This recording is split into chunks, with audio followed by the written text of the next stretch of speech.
I was completely losing it, panicking in every sense of the word. I felt like I wanted to throw up, but I had already done it. I didn't have anything left to hurl.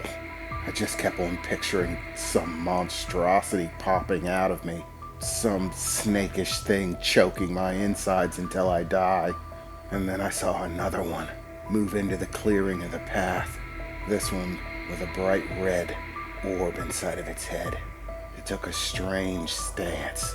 For a moment it looked like its head was puffing up, like it was gonna pop, until it shot that red ball of light at me like a bullet. Again, it hit the center of my being, right in the stomach, and yet again, it just passed right through me, leaving only a small spot of slime where it hit.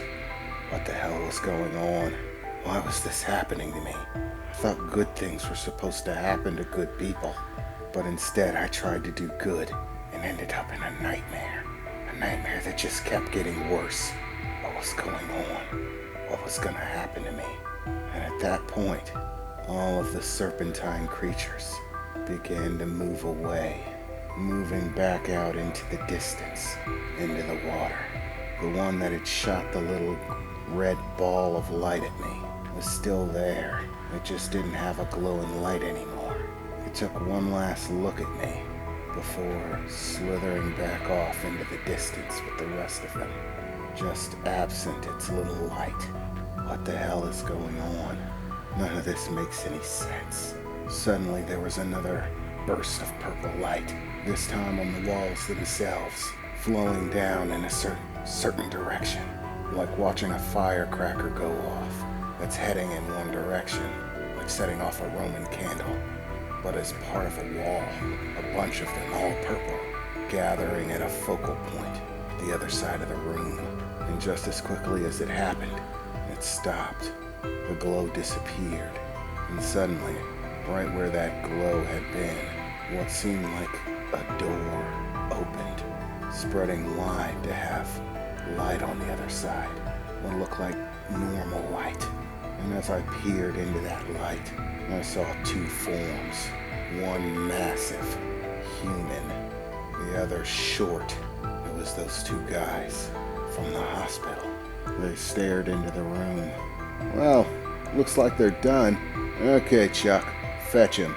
Then suddenly the large guy moved out of the doorway for a moment. And then I felt a hand on the back of my head, pulling me backwards. As it pulled me backwards, I saw myself pass through another one of those black voids.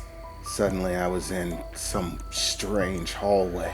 The walls had the same tone and texture as that dark room, but there was light here, and there was no water. Getting a slight bearing of where I was, I saw him there, the short guy, and there was the doorway that I was looking at, right beside him. I had teleported, moved from one space to another, instantly. The guy placed his hand on some strange contraption, like a bulge in the wall. There was a slight purple glow on it, like it was scanning over his hand, and just like that, the door closed. The huge guy behind me had me in a choke lock. I couldn't flinch. I couldn't move at all. Okay, it's time to get him back. The boss will be pissed if we take too long with this. And just like that, another one of those black voids showed up. The massive dude pressing me through it, with short stack right behind him. As I passed through, I found that we were back in the hospital room. With no delay whatsoever, the huge guy just slammed me into the bed, pinning me down. I gripped at his arms trying to get him off me, but there was no way. This guy absolutely dwarfed me in size. And not only that, but trying to move his hands felt completely impossible, like trying to bend iron bars.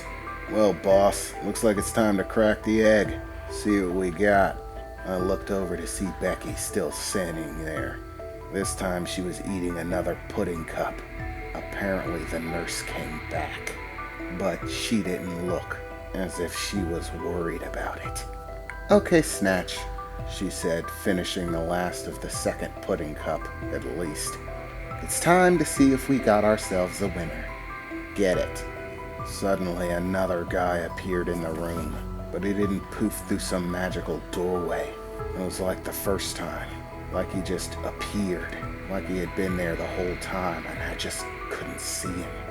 This guy was bald, tattoos all over him, wiry, thin. If I didn't know better, I'd say he was a junkie. And as if today hadn't been disturbing enough, he reached down while that Goliath was pinning me. And again, his hand passed right through me, and I could feel it inside of my stomach, feeling pawing around. The big guy had his hand over my mouth. The snakes before, they didn't cause any pain. It felt weird, yeah, and it was terrifying, no doubt, but there was no pain to it. This was not that. It hurt like hell. I'm not sure I could even describe what it felt like.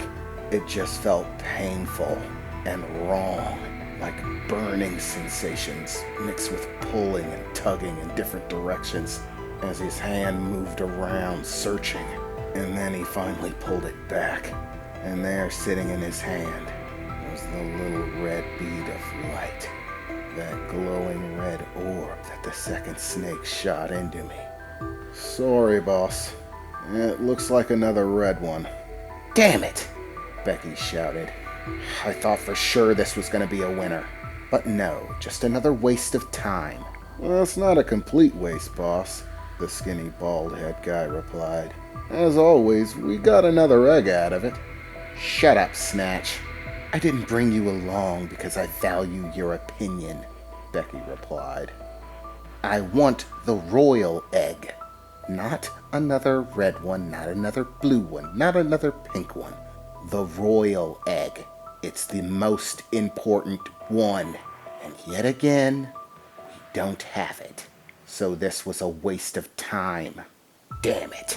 So what do we do with this guy?